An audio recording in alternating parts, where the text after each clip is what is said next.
Pirataria no Brasil, a guerra que nunca acabou.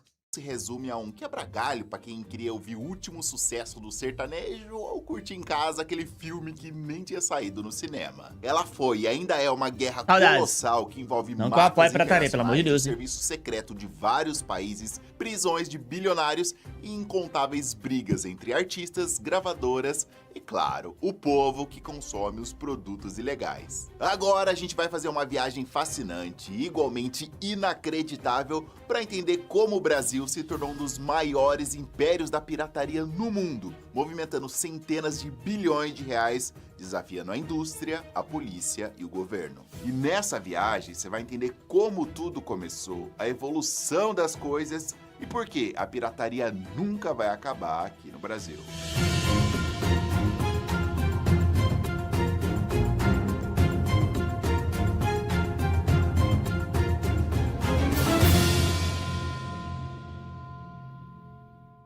Fala, noventistas! Aqui é o Noji, e para entender como a gente chegou nessa loucura da pirataria de hoje, saiba que lá na Roma Antiga, no 5º século antes de Cristo, já rolava uma treta pesada sobre plágio. Aí, No ó. famoso concurso de poesia da época, vários participantes foram desmascarados e acusados de apresentar obras roubadas diretamente da Biblioteca Aí, de ó. Alexandria, como se fossem deles. We are told Uh-huh. also that there was a law that any traveler who set sail into tempos, então, hein? into the harbor of Alexandria was searched for books.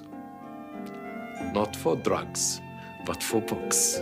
O negócio era tão sério que na Idade Média, um autor chamado Eike von Hepgel, que escreveu o livro Espelha da Saxônia, ficou tão pé da vida com a galera alterando seu texto que lançou uma maldição do livro, jurando que quem mexesse na obra dele ia pegar lepra e arder no fogo do inferno. Ô, Mas a louco. pirataria como um mercado de massa só nasceu de verdade por volta ali de 1450, quando um alemão chamado Johannes Gutenberg inventou a prensa, uma máquina que imprimia livros em grande quantidade. In the German city of Mainz, Johannes Gutenberg invented the technique of printing with movable type. This made it possible to duplicate books in large numbers and at relatively low cost. Com tanto livro circulando, os impressores começaram a copiar o trabalho dos outros, na caruda e sem pagar nada. Para tentar frear isso, em 1710, a Inglaterra oficializou o Estatuto da Rainha Ana, a primeiríssima lei de copyright do mundo, que dava exclusividade de publicação por 14 anos aos autores. Só que essa lei não impediu que no século XVIII a França vivesse uma verdadeira explosão de pirataria de livros. Editoras clandestinas na Suíça e na Holanda imprimiam livros piratas e contrabandeavam para o território francês. O mais bizarro é que essa pirataria, que representava mais da metade dos livros vendidos na França, ajudou a espalhar as ideias de filósofos iluministas, como Voltaire e Rousseau, abrindo espaço para a própria Revolução Francesa. Pois é, dá para dizer que a Revolução Francesa teve ali um patrocínio da pirataria. Pelo menos metade dos livros vendidos na França entre 1750 e 1789 foram pirateados. Devido às políticas do Estado preocupadas com a vigilância e a censura, livreiros foram levados a buscar editoras fora das fronteiras do reino. Enquanto a Europa discutia questões de direitos autorais, o Brasil mal tinha nascido e já estava mergulhado num dos maiores contrabandos da história. Ah, por assim isso. que os portugueses pisaram aqui, a coroa decretou o monopólio sobre o pau-brasil. E os franceses não queriam nem saber do Tratado de Tordesilhas. Já em 1503, a primeira expedição francesa liderada chegou aqui para contrabandear a madeira preciosa. A coisa era tão descarada que em 1511, na famosa viagem da Nau Bretoa, a coroa teve que criar o primeiro regimento, estabelecendo ali punições severas para o contrabando de pau-brasil, incluindo a perda de cargos e até castigos físicos. Mas na verdade não adiantou muita coisa, o litoral brasileiro virou uma terra sem lei. Só O litorando, Brasil né? passa a ser cobiçado e ocupado por franceses. Então, em 1530, Portugal manda uma grande expedição comandada por Martim Afonso de Souza para melhor ocupar o amplo território brasileiro. As invasões piratas se estenderam por décadas. Ingleses saquearam a Vila de Santos em 1591. No século XVIII, o Rio de Janeiro sofreu invasões francesas com 18 navios e quase 6 mil homens, só para citar algumas. Bom, mas e as primeiras leis de direitos autorais no Brasil? Elas só começaram a aparecer, engatinhar ali timidamente em 1827, garantindo 10 anos de exclusividade para os professores das faculdades de Direito de Olinda e São Paulo publicarem seus livros. Mas a verdade é que até a metade ali do século XX, o mercado de consumo era pequeno. Mas tudo começou a mudar quando o Brasil passou a se industrializar e as marcas famosas viraram questão de status. Crescia então o comércio de rua e a partir daí o Brasil nunca mais foi o mesmo. Aí já era. Chegamos agora no Famosos século camelôs. XX e agora sim o Brasil começou a viver assim o seu auge do consumo. Com o crescimento das cidades, nas décadas de 60 e 70, o comércio se expandiu rápido e as marcas famosas de roupas... Eu lembro que aqui lá em Barra, né? Tinha um corredor, tá ligado? Hoje virou uma rua, né? Antes era tipo assim, era uma rua também, mas era tipo assim, não passava carro, moleque. Porque era uma porrada de camelô, filho. Era uma rua inteira só de camelô. Moleque, tinha tudo lá, você achava tudo lá. Tudo. Joias, sapatos e eletrônicos viraram um sonho de Isso em 1800, Alizinho? Não. Lá pra 2010, por aí. consumo dos brasileiros. Substituindo as ruas e as esquinas, temos as lojas, os bares, as boutiques, que vão se multiplicando e refinando.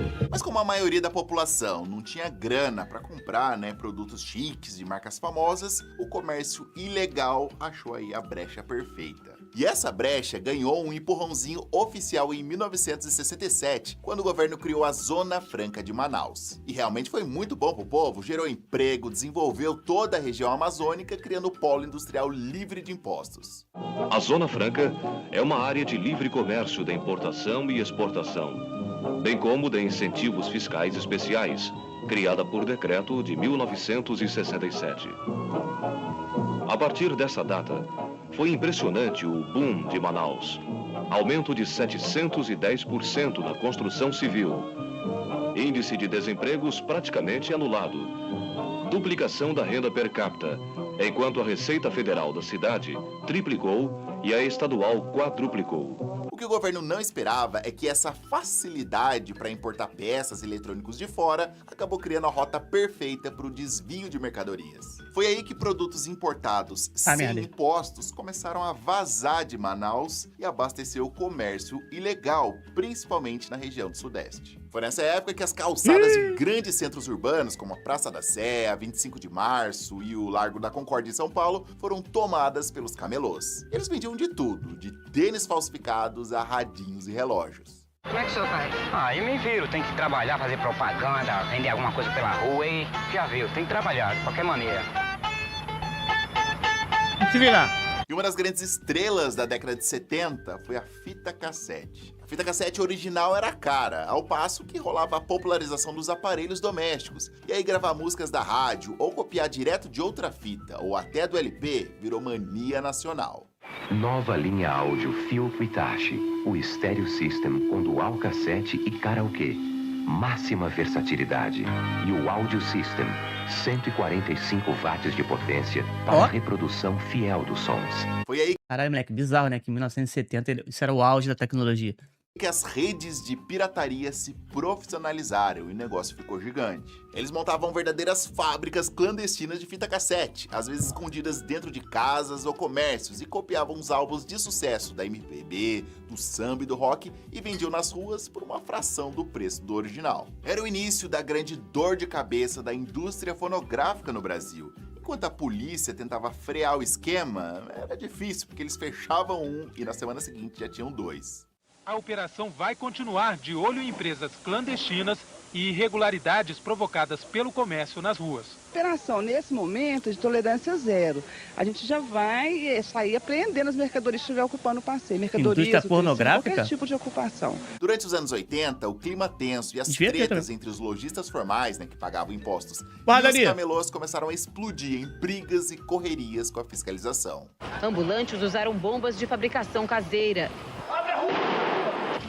Em todas as confusões, pedestres também são vítimas e fogem assustados. Lojistas acumulam prejuízos porque são obrigados a fechar as portas. As manifestações são contra a fiscalização de produtos pirateados. Este ano, 22 toneladas de mercadorias piratas já foram apreendidas. Vai lembrar que nos anos 80 a inflação estava galopante, né? Chegou a ter bizarros 200% ao ano. E sem grana no bolso, comprar qualquer coisa original virou artigo de luxo. E foi nesse cenário de crise que a pirataria decolou de vez no Brasil, impulsionada pelo avanço da tecnologia, mas também pela paixão dos brasileiros pela música e pelos filmes. Enquanto isso, a política de reserva de mercado, oficializada pela Lei de Informática, foi criada para tentar proteger a indústria nacional de tecnologia. Aí o governo simplesmente proibiu a importação de computadores, softwares e eletrônicos estrangeiros. Não adianta perder tempo em tentar mudar a Lei de Informática, isso é inútil. Mas pelo menos vale a pena tentar que a lei seja cumprida, e não da forma como a SEI costuma achar que a lei deveria ser. Isso, na verdade, causou duas coisas. Mais mercado informal, com os camelôs vendendo produto contrabandeado, e empresas brasileiras fazendo uma espécie de engenharia reversa para criar clones descarados. Por exemplo, os computadores de maior sucesso no Brasil nos anos 80, como o TK-90 e o CP500, e os compatíveis com o padrão MSX, eram clones de máquinas americanas e japonesas. Ele tem jogos em cartuchos e fitas, e é o único com 2 joysticks analógicos que permitem movimentos de imagem em todas as direções. Só que a pirataria diminuiu muito. Cara, eu não sei se diminuiu muito, tá ligado? Porque, tipo assim, acho que na área do videogame, diminuiu por conta dos consoles hoje em dia. Mas, parando pra pensar por um outro lado, tem muita coisa sendo pirateada aí, velho. O famoso Atari 2600 teve Peça de dezenas de computador. clones nacionais produzidos por empresas brasileiras antes do modelo oficial da Polivox Gradiente chegar ao mercado. No caso dos computadores, como não rolava o pagamento de direitos autorais para as matrizes, né, na gringa, os softwares que rolavam nessa época eram tudo pirata. Piratas fazem estrago no mundo da informática.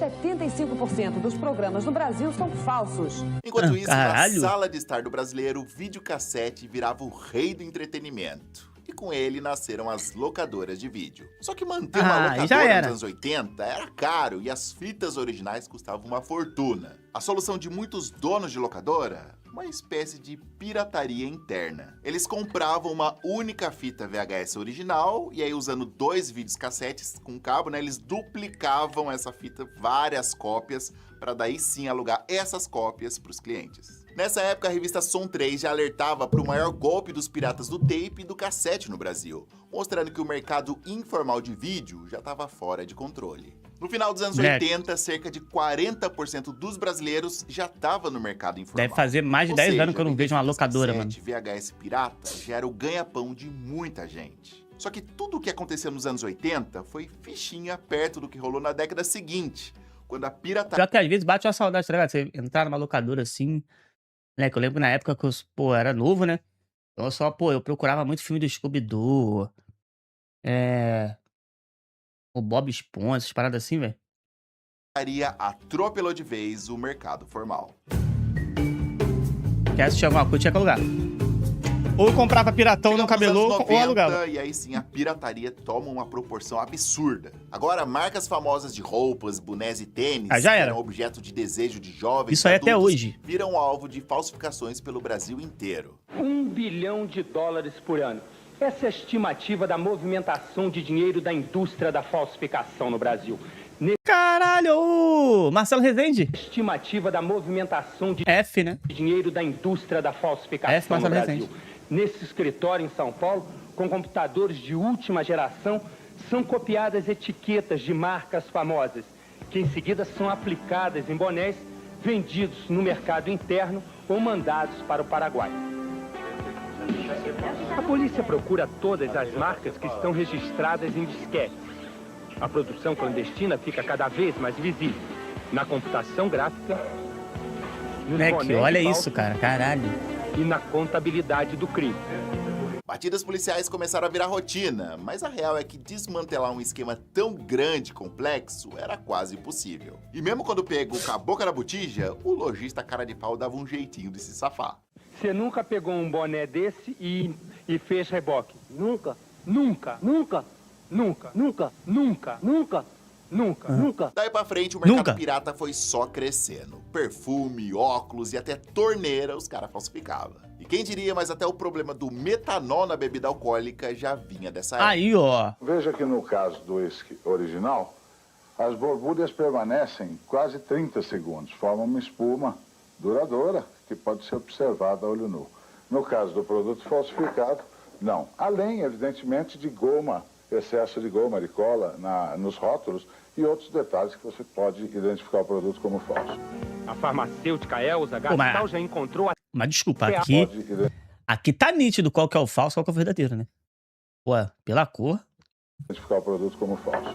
A farmacêutica Elza Gastal já encontrou até álcool metanol que pode levar à morte misturado no uísque e na Olha. cachaça. Os cartuchos de videogame viraram um objeto de desejo da molecada, e o mercado não demorou para ser inundado de fita paralela, mais baratas, acessíveis para as locadoras e para quem jogava em casa. Os filmes em VHS continuavam sendo pirateados a rodo, e na tentativa de estancar esse mercado, a UBV lançou novos padrões de cores, como a fita verde, vinho e azul, para diferenciar as originais das falsificadas, né, que eram sempre pretas. A UBV, União Brasileira de Vídeo e seus associados, irão revelar a sua mais nova arma contra a pirataria.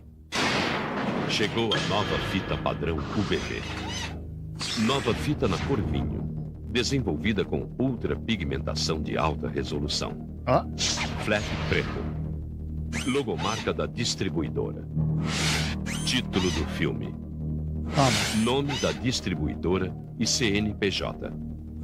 Marca d'água UBV, recobrindo o título. Mas a coisa esquentou de verdade mesmo quando o Brasil entrou no mercado do CD. O disco Nossa senhora, aí já era. Esquece, moleque. Isso aí foi a explosão da pirataria no Brasil.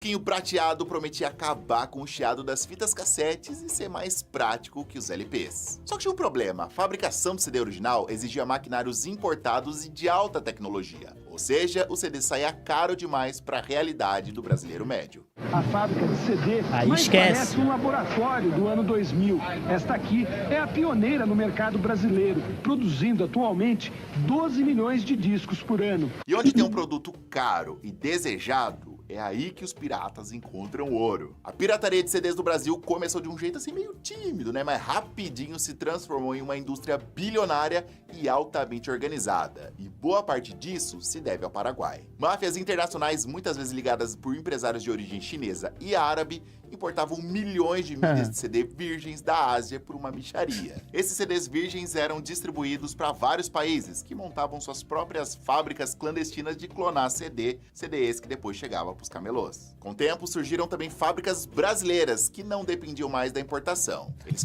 Época que filha da puta quebrava vidro do carro pra roubar som e a bolsinha de CD. fabricavam CD virgem, gravavam, embalavam mais de 100 mil CDs. Caralho, papo reto, moleque. Eu lembro que eu tinha uma bolsinha de CD e eu tinha tipo um... Como é que fala? Um fichário, mas era de CD, tá ligado? Porra, que saudade. Época boa. Piratas por dia. A polícia chegou à mansão a 5 quilômetros da fronteira com o Brasil depois de uma denúncia anônima. A casa luxuosa é cercada de galpões que foram arrombados pelos agentes. Dentro de um deles, a surpresa. Um falso escritório que corria sobre trilhos, acionado por controle remoto, escondia a fábrica de CDs piratas. Quando a polícia chegou, já não havia mais ninguém no local. A linha de produção é completa. Os CDs virgens eram feitos nesta sala e depois, com base numa gravação original, eram reproduzidos em grande escala por duas máquinas com tecnologia de ponta. Uma gráfica inteira também foi montada para imprimir as capas dos discos. A reação das gravadoras foi de desespero. Em 1995, a BPD criou uma associação para tentar frear os piratas, mas era quase como enxugar gelo. Mais da metade do mercado de CDs no Brasil era de disco pirata, e o comércio ilegal de CDs movimentava 166 milhões de dólares. Cara, não tinha como, cara. Até quem era rico comprava pirata, mano. Nessa época não tinha como, cara. Cara, era 3 por 10 DVD, filme, jogo, era 3 por 10. Depois ficou 4 por 10. Não tinha como, mano. Porra, até o rico queria pirataria, filho. Como é que o cara ia pagar, sei lá, na época, um jogo devia ser o quê? 50, 100 conto? O original? Não, 100 conto acho que é muito, né? Mas devia ser uns 50 reais o original, 50, 60 conto. Cara, com 10 reais você comprava 3. Pô, não tinha como, mano. Era um bagulho muito discrepante, mano.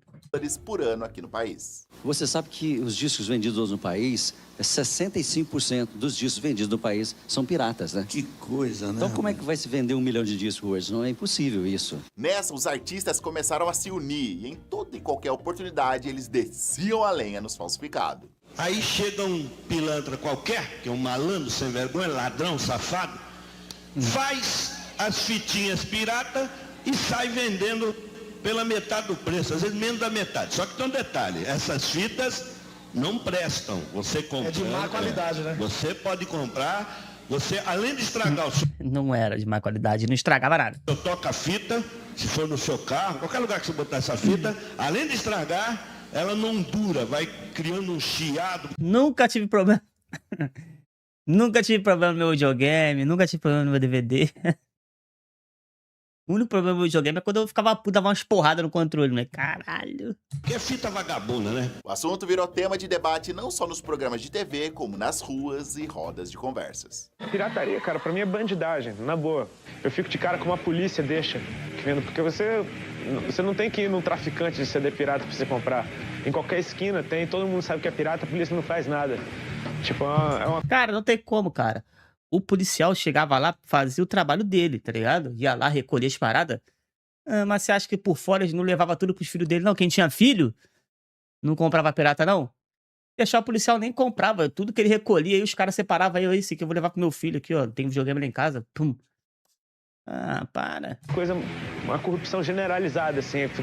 Já se tornou normal você ter um monte de produto falsificado dentro da tua casa e achando isso bonito. Você acha que tá sendo esperto, que você tem mais barato. Mas tinha também os artistas que enxergavam além e tinham uma visão mais positiva sobre essa treta toda. Tá todo mundo discutindo essa coisa de pirataria, esses avanços tecnológicos, o que fazer com eles. Eu acredito que eles vêm todo pro bem, assim. A indústria está um pouco indecisa quanto a como lidar com isso, mas acho que vai aprender. E acho que essas tecnologias que facilitam a produção cultural eu acho que sim, vão ser obrigados a aprender. E isso tudo vem pro bem, assim, para as pessoas se expressarem. Alguns artistas e bandas também ponderaram, né? Lembrando que um dos principais motivos pro CD ser caro eram os impostos. Que a crise pegou o mercado fonográfico em cheio agora. É um produto caro. No Brasil, a gente tem que derrubar um pouco a taxação de impostos sobre o CD. Se o cara já tá falando isso nessa época, imagina hoje. Porra! Que é um convite à pirataria. É muito alta a carga tributária. Não só sobre o disco, mas muita coisa no Brasil está errada nessa área tributária, né? Então, é um produto que tem uma taxação muito grande. A gente tem uma justiça desaparelhada. Alguns artistas, muito como bonito o e esperto nessa época. Manuel, levantaram outra questão. Eram vários os culpados pro CD chegar caro no consumidor. E um deles era a própria gravadora. E também até denunciar um pouco essa coisa, não só da pirataria que hoje já é uma instituição, né? Como o que as gravadoras já fizeram com pirataria. Na verdade, tudo isso começou com elas mesmas, né? Que as gravadoras... Agora são vítimas delas. Exatamente, porque quem fez a maior pirataria desse país foram as gravadoras, as grandes gravadoras. Elas editavam um número de discos que nunca você vai saber quantos editaram. Aliás, essa questão das gravadoras gerou uma série de debates numa época em que a indústria tinha um jeito meio nebuloso de informar o número exato de discos vendidos. E aí começaram a rolar várias suspeitas de que as gravadoras manipulavam os números para alavancar artistas escolhidos a dedo ou lucrar em cima dos que de fato venderam mais. Pirataria, eles estão demonizando pirataria, mas a pirataria, antes de mais nada, é um sintoma de uma doença que é muito mais... Cara, olha o Lobão, meu Deus do céu. Sério mesmo, que bizarro. Profunda. O que distingue o pirata do oficial, uma vez que o oficial nega informar ao artista quanto ele está vendendo. Então isso é muito mais vil, muito mais escroto do que um pirata. Oficial. Então, uma pirataria absolutamente... Era um tabu, você não podia pedir quanto vendeu. O cara te dava qualquer número. Tanto para mais quanto para menos, porque tinham muitas coisas que lá pro disco de ouro do Gugu, que era só para alavancar também, o artista não tinha vendido nada e disse que vendeu 300 mil. E vice-versa, às vezes o artista vendeu muito para manipular poder ou até para ganhar lucro mesmo. O caixador disse que você vendeu 10 mil, fica com 300 mil de caixa. Não fosse bastante, o CD e a fita cassete estavam sempre um passo à frente. Vira e mexe, você achava numa banquinha de camelô um CD que nem tinha sido lançado oficialmente. E que vocês poderiam ganhar muito mais ao passo que não ganha tanto porque os piratas saem na frente. Como é que pode conter isso, hein? Não, e eles saem na frente mesmo. Antes do disco chegar nas lojas, eles já têm para vender na pirataria. Eu não sei aonde eles conseguem essas músicas. Não, onde será? Nem o lojista não tem. Você vai num Alguém vazava essa merda, né, cara? lugar que vende fita pirata, já tem lá as músicas novas do Leandro Leonardo. Em contrapartida, o Ratinho teve a pachorra de ensinar ao vivo o povo como piratear CD em casa. Pô, não é possível.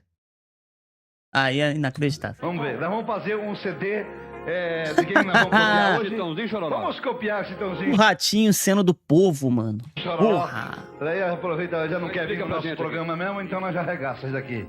Vamos copiar. Esse é o meu CD original, do Chitãozinho Esse Chororó. é o original do Chitãozinho Chororó. Original. Esse que a gravadora fez. E gastou uma nota preta pra fazer. Muito bem. Mas ia ganhar um dinheirão também. Gastou a nota porra nenhuma. Eles querem lucrar. Também gasta muito. Mas essas foram só algumas formas de pirataria da época, né? Porque tinham também as famosas rádios piratas e até as TVs piratas, como eu já contei a história delas aqui em outro vídeo do canal. A pirataria tava tão em voga na época que virou até enredo de escola de samba. A Imperatriz vem contando a história da pirataria através dos tempos. O Brasil, que já foi vítima de pirataria várias vezes, inclusive logo depois da sua descoberta. Levaram de nossas terras os papagaios, a madeira, os macacos. E hoje em dia, a gente viu aí, temos outros tipos de pirataria. O negócio estava tão feio que o governo começou a veicular campanhas contra a pirataria na TV, inclusive com canal de denúncias. Talvez você não saiba, mas produtos piratas como óculos, perfumes, cosméticos e mesmo brinquedos geram graves problemas de saúde, principalmente para crianças. Através de uma ligação gratuita para o Fórum Nacional contra a Pirataria, você pode se informar e denunciar qualquer suspeita de falsificação e pirataria em todo o Brasil. Enquanto isso, a polícia tentava sufocar o mercado paralelo, mas era uma batida por semana contra milhões de discos sendo vendidos pelo Brasil afora. Os policiais sabem quando tem nas mãos CDs piratas. Caralho, a capinha quebra, né? Você abre a capinha, já sai a capinha, tudo. É até muito fácil diferenciar o original da cópia. Primeiro, esse encargo. Isso aqui é totalmente um papel, uma cópia. O CD, ele não tem numeração nenhuma. Isso aqui é um adesivo, é tudo feito adesivo. Viu isso aqui? Nem compra. Nessa época, viajar pro Paraguai por conta própria ou fazer aquela famosa excursão de busão era de lei. Assim como voltar com um monte de sacola cheia de muamba, tanto para si como para revender. A ponte da amizade que separa os dois países é um corredor por onde passam todos os dias milhares de muambeiros carregando coisas falsas compradas na paraguaia Cidade de Leste. O contrabando de cigarros do Paraguai também explodiu nessa época. E ao passo que rolavam muitas apreensões, mesmo assim o mercado só crescia. Viu isso aqui por 10% do preço, nem compra. Praticamente a metade de tudo que é apreendido em Foz do Iguaçu é de cigarros. Engraçado você ver o Marcelo Rezende assim, né? O jeito dele falar, ele meio que fez um personagem, né? Que ele falava normal, não, quando tava na Globo. Falso. Aqui no depósito da Receita Federal, esta montanha onde eu estou é de cigarros, fabricados clandestinamente no Paraguai e vendidos como legítimos no Brasil. É até estranho ver ele falando assim. A polícia do Paraguai localizou uma indústria clandestina de cigarros. Foram encontrados 2 milhões de pacotes de cigarros brasileiros falsificados. Em janeiro de 1998, a Receita Moleque, cigarro é até hoje, né, cara? Não tem jeito. Federal fez uma apreensão histórica no aeroporto de Foz do Iguaçu. Uma carga com mais de 200 mil CDs piratas vindos de Taiwan, além de outros produtos. Comerciantes paraguaios liberam a passagem na Ponte da Amizade, fechada há 4 dias. Era um protesto contra a fiscalização mais rigorosa da Receita Federal, que começou na semana passada. Também em 98, a polícia tentava fechar o cerco contra os que eles chamavam de Máfia Oriental de São Paulo, que tinha como um dos líderes Lau Quinchon. A empresa Daixin é apontada pela Receita Federal como um canal de evasão de milhões de dólares do contrabando. A Justiça decretou a prisão preventiva com base na documentação encontrada no escritório, que aponta a remessa de 52 milhões de dólares para o exterior. E quando o mercado e a polícia achavam que o CD era o fundo do poço, a coisa, filho. Chegamos aos anos 2000 e uma outra mídia estava prestes a quebrar tudo de vez. A guerra dos DVDs. Aí não nos tem anos jeito. 90 a pirataria de CD esculhambou a indústria fonográfica, Aí não tem jeito. nos anos 2000 foi o DVD que triturou a indústria do Aí não cinema. tem jeito. Tudo começou por conta de um moleque norueguês de 15 anos. Em 99 ele conseguiu quebrar o código de segurança que protegia os DVDs originais, criando um programinha que clonava os discos. Gênio. Anos depois ele chegou a ser processado, mas foi absolvido em 2003. Salve, Mano Santos. Beleza, paizão? Herói? Caralho, a humanidade tem um herói, né, mano? Bom, e aí a caixa de Pandora da pirataria do DVD foi aberta. No Brasil, a transição do VHS pro DVD pirata foi um estalo. De repente, em toda esquina tinha um camelô vendendo filme. DVD piratão, quem vai querer, gente? Tá na promoção, pode vir, tem qualquer um que quiser. Vambora, gente. Um dos casos mais Moleque, os caras nem escondiam, né? DVD piratão, foda-se. folclóricos foi do filme Tropa de Elite, que meses antes do lançamento foi vazado, pirateado e chegou aos camelôs por 10 pila, antes mesmo de chegar no cinema. O longa-metragem, que seria lançado em novembro, é a mais nova vítima da pirataria. Pô, isso é inacreditável, mano. Como é que pode uma merda dessa, cara? Pô, que isso, cara? Antes de sair do cinema é esculacho. Uma coisa é sair no cinema, aí o cara vai lá, pega pô, com gravação de cinema ainda, que tinha muito isso, tá ligado? Agora, porra, nem lançou no cinema, o cara foi lá, já tem uma imagem perfeita para a época, né, no caso. Pô, inacreditável. O DVD já está sendo vendido em São Paulo, 3 meses antes da estreia nos cinemas. A cada 10 DVDs vendidos no Brasil, 6 são ilegais. Mas não era só camelô, não. Milhares de lojas pelo Brasil passaram a vender DVD pirata, que, claro, por conta do preço, vendia que nem água. O centro comercial mais popular de São Paulo, famoso pela oferta de contrabando, inaugurou uma ala especial. 100 boxes em 2 andares, totalmente dedicados a CDs e DVDs piratas. Tem cliente que vem aqui e pega 2, 3 mil peças. Tem gente que vende até 10 mil por dia. O cliente... Caralho. Quer novidades? Aqui tem.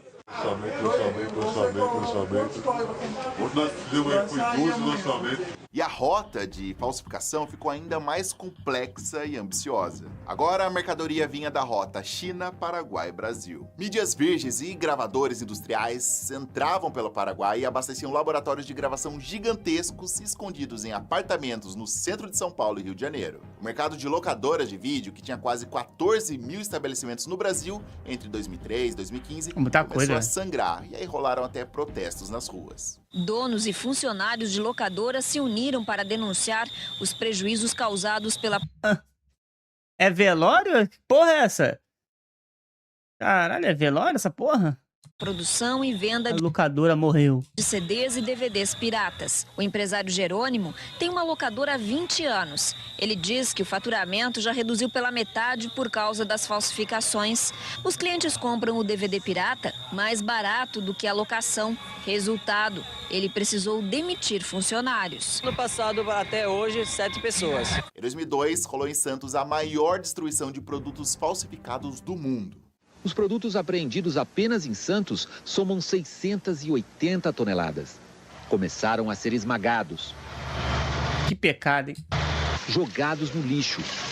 As quantidades são inéditas. 1,5 milhão de brinquedos, 317 mil cosméticos, 55 mil relógios, 106 mil pares de tênis, 8 mil televisores, entre muitas outras falsificações. Caralho, devia ter papo de mais de 2 bilhões de reais aí em produtos. Mercadorias eram destinadas a outros países e foram apreendidas em navios estrangeiros.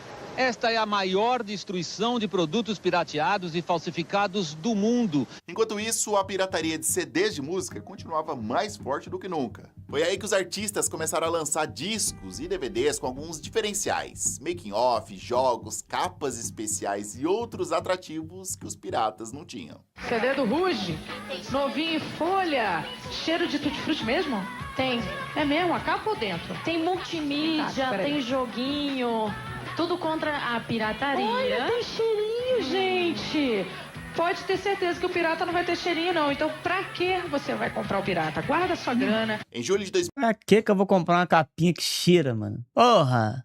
Em 2003 foi sancionada a lei que endureceu as penas para violação de direitos autorais com o intuito de lucro para até 4 anos de prisão. No ano seguinte foi criado o Conselho Nacional de Combate à Pirataria. Foi aí que começaram a rolar várias operações policiais pelo Brasil inteiro e uma delas prendeu o famoso Lau Quinchon. O Lau era dono de uma série de lojas e shoppings populares na região da 25 de Março, em São Paulo, e foi considerado pela polícia como o maior contrabandista do Brasil na época. Mas a verdade é que a sua prisão pouco afetou o comércio ilegal em São Paulo. Todo mundo na parede, mão na cabeça.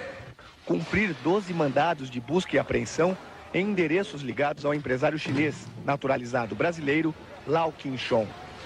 Preso há 5 meses por corrupção ativa, Lau é considerado pela polícia o maior contrabandista do país. E segundo as investigações, mesmo com Lau atrás das grades, o negócio milionário do contrabando continua crescendo na maior cidade do Brasil. Ele ficou pouco tempo preso, apesar da suspeita de tentativa de suborno e do seu envolvimento com autoridades policiais e federais. No ano seguinte chegou a depor na CPI da pirataria, que acabou não dando em nada.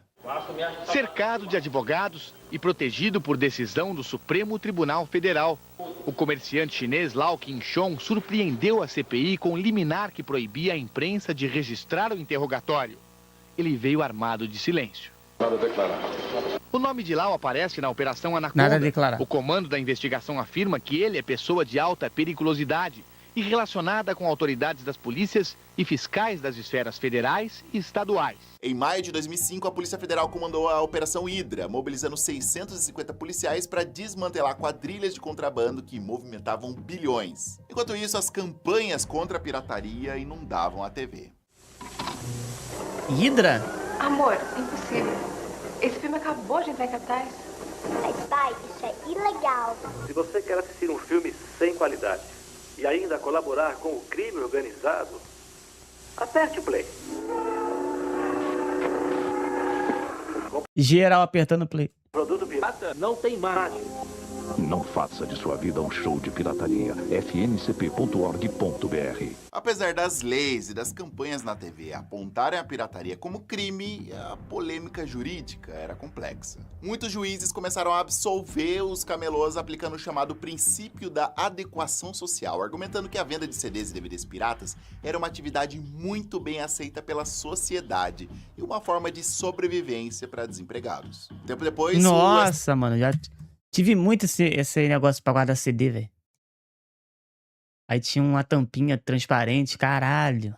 Sociedade e uma forma de sobrevivência para desempregados. Tempo depois, o STJ derrubou essa tese, reafirmando que a pirataria era crime sim, independente da aceitação social. Mas aí o imbróglio já estava feito. Enquanto isso, centenas de outros produtos falsificados eram vendidos livremente nas lojas e camelôs pelas ruas. As falsificações confundem até especialistas, mas os preços, não. Ofertas de roupas de grifes famosas a preços que não passam de 20% do normal deveriam despertar desconfiança. Também no caso de autopeças, ofertas fabulosas podem esconder perigos. É o caso de amortecedores, já denunciado pelo Jornal Nacional. Peças recondicionadas oferecidas como originais não resistiram aos testes. Foi nessa época também o boom dos jogos piratas. Games do Play 1, Play 2, Xbox e PC dominaram as barraquinhas, lojas e feiras do rolo e eram vendidos por 5, 10 reais. Enquanto os jogos originais custavam centenas de reais e muitos nem chegavam por aqui. Os CDs com jogos e programas piratas de computador foram apreendidos no centro de São Paulo e na cidade de Santos. Hoje, os CDs foram destruídos por ordem da justiça. Depois de passar pelo triturador, o material foi embalado e enviado para reciclagem. Enquanto a polícia corria atrás dos camelôs na rua, a pirataria digital estava correndo a passos largos. Agora, a pirataria não precisava mais de barraquinha ou loja física para existir. E foi aí que a coisa saiu do controle de vez. Pirataria.mp3. Os debates seguiam acalorados. De um lado, a indústria do entretenimento gritava que estava quebrando. Do outro, ativistas e a própria população apontavam que os preços dos produtos originais eram abusivos e que a pirataria era a única forma de democratizar o acesso à cultura no Brasil. Que pirataria maravilhosa. Aliás, essa discussão vai além dos preços dos DVDs. Por exemplo, dados do IBGE apontam que apenas 9% das cidades brasileiras têm cinema. Então, como exigir do povo que ele vá ao cinema, consuma o cinema? Caralho, só? Milhares de cidades sequer têm uma sala lá. Na Loucura, música, a mano. discussão seguia quente, principalmente quando a internet começou a se popularizar. E aí surgiu um bichinho chamado MP3. E agora o povo podia baixar música de graça. É bem legal essa coisa de ir pra festinha, sair e poder perguntar pro cara, que som Tem é esse? cinema- Chegar aqui, poder tem cinema aí? sabe? Eles não têm nada? Pesquisar e achar alguma Só coisa na que cidade você não vizinha. acharia na loja. A grande maioria dos Boa noite, artistas, Beatriz. claro, detonou a nova moda. A treta do Napster com Metallica foi só o estopim de uma discussão tensa que se estenderia durante anos. Muitas bandas novas estão aí dizendo, tem mais é que ter MP3, porque, poxa, eu tô aí batalhando através do MP3. Ok, mas no fundo, posso dizer pra você, 9 entre 10 bandas que colocam suas músicas em MP3 na coisa, colocaram porque, no fundo, elas estão loucas para serem contratadas por uma gravadora. Mas teve também artista que defendeu o MP3. Bandas independentes, por exemplo, viam o ato de baixar música de graça como um acesso à cultura e um meio inteligente de divulgação do trabalho, sem depender do jabá nas rádios e nos programas de TV. O cantor e compositor Gilberto Gil, já na época, era um entusiasta da cultura livre e das licenças, que permitiu a distribuição gratuita de músicas na internet, inclusive botou suas músicas para baixar de graça no site. Ó. O Gil chegou a causar polêmica em um festival americano quando disse que a pirataria é uma espécie de desobediência civil contra o monopólio das gravadoras. O Chorão, do Charlie Brown, foi outro artista que em diversas declarações defendeu que quem não tivesse dinheiro para comprar os CDs originais, que baixasse música pirata de graça. Aí, ó. Por mais que eu não tenha dinheiro, cara, de por mais que eu não tenha dinheiro de comprar Aí, ó, seu CD, fala uma sabe? parada, Mas eu te amo. baixa o som, não gasta dinheiro com essa p... Baixa o som, tá ligado? Baixa o som e curte o barato. O som é pra vocês, não precisa comprar. Ama as pessoas e usa as coisas, o máximo que tu puder, valeu? A real é que a Caralho, tal pirataria lançou digital tava braba. mudando de cara, e a popularização da internet banda larga Chorão, né? traria problemas tão grandes e complexos que nem as autoridades estavam preparadas. Ele indo contra a própria gravadora, moleque. Foda-se, baixa essa porra desse som. Chegamos então na década de 2010 e mais uma vez a pirataria estava um passo à frente. O compartilhamento de MP3, que começou com o revolucionário Napster lá no final dos anos 90, agora virou compartilhamento de qualquer arquivo, de videoclipe até filmes inteiros. Aí esquece, espalhado moleque. por redes descentralizadas como LimeWare, Ares, Emule, Kazaa e Torrent. Não tinha mais como prender o dono do servidor, porque o servidor agora eram milhões de computadores espalhados pelo mundo. Existem diversos sites que disponibilizam conteúdo pirata de graça na internet. Os arquivos são geralmente negociados por meio de redes peer-to-peer, que significa ponto a ponto. Nesse sistema, usado por programas como BitTorrent e LimeWire... Cara, eu lembro que também, moleque, deve falar também dos sites, né? Deve começar a falar dos... já tá começando a falar dos sites, né? Negócio de filme e tudo. Cara, o Mega Filmes era um dos maiores sites de filmes na época, moleque. Mega Filmes HD, eu acho que era o nome. Acho que foi uma das primeiras grandes merdas que deram aí. Centenas de que eles pessoas faturavam muito compartilham o dinheiro. download de um mesmo arquivo ao mesmo tempo que fazem também o upload. Desse jeito, todos atuam como distribuidores e consumidores de um mesmo arquivo ao mesmo tempo. Com a internet banda larga cada vez mais popular no Brasil, a partir ali de 2010 pra frente, a pirataria física de CDs e DVDs foi perdendo força. E foi nesse cenário que surgiu o maior titã da pirataria audiovisual da história da internet brasileira, o Mega Filmes HD. Moleque, Operando aí. em 2011 e 2015, o site era um verdadeiro fenômeno. Em seu auge, Moleque, caralho, só fala desse site, moleque. Só se falava desse site, porque tinham poucos sites, tá ligado? E não é igual hoje, que tem uma porrada de site. Você bota no Google e, pum, moleque, era Mega Filmes HD. Todo mundo perguntava, pô, onde assistir filme, onde assistir série? Mega Filmes HD. ele contava com um catálogo de mais de 150 mil filmes e recebia a inacreditável marca de 60 milhões de visitas por mês. Esse número já é um absurdo hoje, agora você imagina naquela época. Era audiência maior do que muito canal de TV aberta. O Mega Filmes é só a ponta do iceberg. Existem diversos sites que disponibilizam conteúdo pirata de graça na internet. E há também muitas outras maneiras de obter esses filmes e séries de forma ilegal. Mas o império desmoronou em novembro de 2015, quando a Polícia Federal deflagrou a Operação Barba Negra. Os fundadores do site, um casal que morava no interior de São Paulo, foram presos em flagrante. O casal de Cerquilho, que foi preso suspeito de ser o dono de um dos maiores sites de filmes piratas na internet, falou agora há pouco com a nossa equipe, com exclusividade. Eles foram soltos no fim de semana, mas vão responder em liberdade ao inquérito aberto pela Polícia Federal pelos crimes de formação de quadrilha e pirataria. A notícia chocou a internet e gerou uma onda de debates e discussões nas redes sociais. Além disso, muita gente apontou uma certa hipocrisia na operação que só culpou o casal, enquanto milhares de outros sites continuavam funcionando normalmente. Eu não sabia que era crime, entendeu? Assim, porque tem vários países, cada país tem suas leis, né, sobre isso, né? E pra mim, aqui no Brasil, isso não era crime, porque... Não saber que era crime é demais. Com todo respeito, né? Meteu o caô, né? Meteu o caô máximo, né? Tentou meter o caô máximo. Não saber que era crime é bizarro. Pô, é de sacanagem, né? Tanto é que eu nunca tinha visto ninguém ser preso por isso. E tinha e tem hoje, até hoje, muitos sites similares, entendeu? Tanto é que quando eu criei o site, eu não pensava em ser o melhor, né? Tipo... o maior, eu não sabia que ia tomar essa proporção imensa, entendeu? Nos meses seguintes, a Polícia Federal realizou novas operações, derrubando mais de 30 sites semelhantes, como o Armagedon Filmes e o Filmes Online Grátis e muitos outros. O cerco também foi se fechando para... É muito bom os nomes dos sites que eram, né, cara? Mega Filmes HD. Porra, Filmes Online Grátis. Porra, fica na mente. Onde você vê filme onde? Ah, Filmes Online Grátis. Ah, você vai filmar Rede de Canais. Rede de Canais. Cuidado, Rede de Canais. Tamo junto. Sites gringos, Quer dizer, tamo junto, Share, 4Shared, Megapilode, entre outros. Só que o fechamento desses sites não acabou com a pirataria. Na verdade, deu brecha para uma nova tecnologia avançar. Agora, o grande vilão da vez era o IPTV, né? As famosas TV Box pirata. Dispositivos que liberam milhares de canais de TV paga, filmes e séries por uma assinatura anual barata ou até de graça. A estimativa é que existam cerca de 4,2 milhões de sinais piratas de TV no Brasil. Eu tinha lá em casa, moleque. Compramos lá.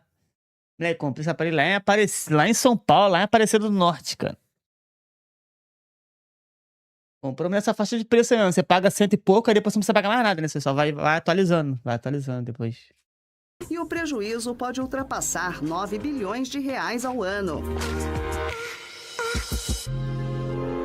E a escala desse mercado é colossal. Recentemente, a BTA estimou que a pirataria de TV paga já aumentou e causa um prejuízo de mais de 15 bilhões de reais por ano. A pesquisa revelou que mais de 33 milhões de brasileiros consomem TV por assinatura pirata. Não demorou e a Anatel e a Polícia Federal fizeram várias operações para apreender aparelhos e também derrubar sites e aplicativos. Cara, ainda existe esses bagulho de televisão ainda? Tipo assim, Sky... Oi TV, eu lembro que tinha Oi TV e Sky, tá ligado? Eram os dois que eu lembro aí. Eu já tive Sky e já tive Oi TV também. Oi TV, acho que era um pouquinho mais barato que a Sky. Mas depois, filho, aí minha mãe cansou, falou, não dá pra ficar pagando isso não, filho. Aí foi me comprou um aparelhinho, pagou 200 conto. Esquece, não pagou mais nada depois. São vários modelos. Isso daqui ele coloca o aplicativo e abre os canais de TV a cabo, fica ilimitado. E essa briga bilionária se estende até os dias de hoje. A Rede Globo... Acho que tem da Claro também. Eu acho que dessa operadora sempre teve, né? Globo, por exemplo, declarou guerra aberta contra o serviço de IPTV pirata, revelando que perdeu mais de 500 milhões de reais em assinaturas do Premiere por conta da transmissão ilegal de jogos de futebol. Por outro lado, as pessoas que consomem IPTV alegam que só fazem isso porque as plataformas de streaming são muito caras e toda hora reajustam o preço. Além disso, para ter uma maior variedade, às vezes é necessário assinar 3, 4, 5 serviços diferentes, já que cada um tem um catálogo limitado. E aí que o valor fica mesmo inviável para a maioria dos brasileiros. Não, sério, agora com todo respeito, a Amazon Prime não dá. Pô, a Prime Video não dá, velho. Cara, você entra na Prime Video pra ver, sei lá, uma merda de um filme, cara. Aí você entra lá e tá lá. Ai, esse filme você tem que assinar Paramount Plus. Esse filme você tem que assinar Disney+. Esse filme você tem que assinar Discovery, não sei o quê. Porra, vai tomar no cu, porra. Caralho, uma merda, velho. Esse conjunto de streamings, que é o que normalmente acontece, raramente as pessoas têm apenas um aplicativo. Isso ficou muito mais caro e a qualidade tem sido bastante discutida. Mas será que a pirataria um dia vai acabar? Ou será que ela faz parte de um problema social e econômico muito mais profundo do que uma Não vai batida acabar, policial? não vai acabar. Não tem jeito, o povo consome pirataria pelo preço abusivo cobrado pelas plataformas e canais de TV a cabo e por uma questão de economia e desigualdade social do Brasil. Uma pesquisa revelou que 90% Depender de mim não acaba dos nunca, brasileiros que ganham isso? menos de R$ 3.422 por mês e metade dos brasileiros ganha menos de um salário mínimo. Outra pesquisa do mesmo instituto mostrou um retrato da desigualdade de renda. No ano passado, olha só, metade da população brasileira ganhava menos que um salário mínimo. Em um país onde o ingresso de cinema, a assinatura de múltiplos streamings, as roupas de marca e os softwares originais custam uma fortuna, a pirataria acaba sendo a única porta de entrada para o consumo, ele aí, ó. para a cultura, para Cara, não me lembro de ter visto o 2 e o 3, velho, dos Piratas do Caribe. Eu lembro que eu vi só um assim, mas lembro muito pouco. O 2 e o 3, não lembro de nada, moleque. Nem sei se tem 2. Eu sei que tem um 2, né? O 3 eu não sei. a maioria da população. Estudos mostram que o consumo da pirataria está diretamente Jack ligado Sparrow. com a renda. 96% das pessoas da classe D e E consomem produtos piratas. E por que isso acontece? Porque realmente não tem dinheiro e optam por algo mais barato. E mostrou, né, como as famílias com menor poder aquisitivo, né, elas admitiram mais fazer esse tipo de compra, então isso realmente a gente pode traçar esse paralelo, né, e o preço também foi o principal motivador, né, o preço mais acessível desses produtos foi o principal motivador da compra, então isso tem muito a ver também com o momento e as pessoas não deixarem de consumir, né, elas acabam optando por fazer esse tipo de compra, essa aquisição de produtos legais. No fim das contas, eu acho que essa guerra contra a pirataria não vai ser vencida com a polícia apreendendo Box TV, fazendo campanha na televisão ou derrubando o site e aplicativo. As coisas só vão mudar quando a indústria, junto ali com o governo, oferecer produtos originais mais baratos, acessíveis para o brasileiro. Como eu falei, isso envolve o governo, porque não adianta nada querer arrecadar muito, colocar muitos impostos e aí tudo vai ficar mais caro, ou seja, inviável para a galera pagar. O sucesso de plataformas como o Spotify e a Netflix lá no comecinho provou isso. Quando um serviço legal e fácil, prático, tem um preço justo, as pessoas preferem pagar pelo original. Claro, todo mundo quer algo certinho e de qualidade, mas com essa fragmentação dos streamings e o aumento absurdo dos preços, o IPTV e o Torrent voltaram com tudo, mostrando que a pirataria é um camaleão que vai se adaptando ao bolso do consumidor. A jornada da pirataria no Brasil é, no fundo, a história da busca do brasileiro pelo acesso ao consumo, à tecnologia e à cultura em um país historicamente desigual. E que um dia isso mude, porque as pessoas não gostam de consumir pirataria, coisa ilegal. Mas isso depende muito mais de quem tá no topo do poder e das decisões do que Caralho, do povo. disquete, mano. Para além das discussões morais, precisa fazer um constante malabarismo com o pouco que ganha, não para curtir a vida, mas para sobreviver todos os dias. Spotify tem um preço justo, é de graça.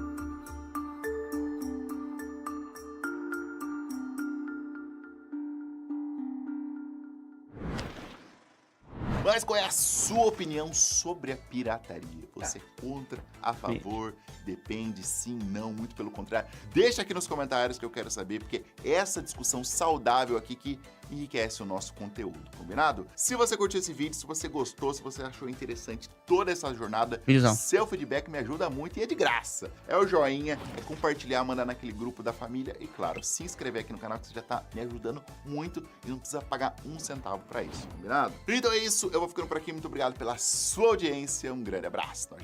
Visão.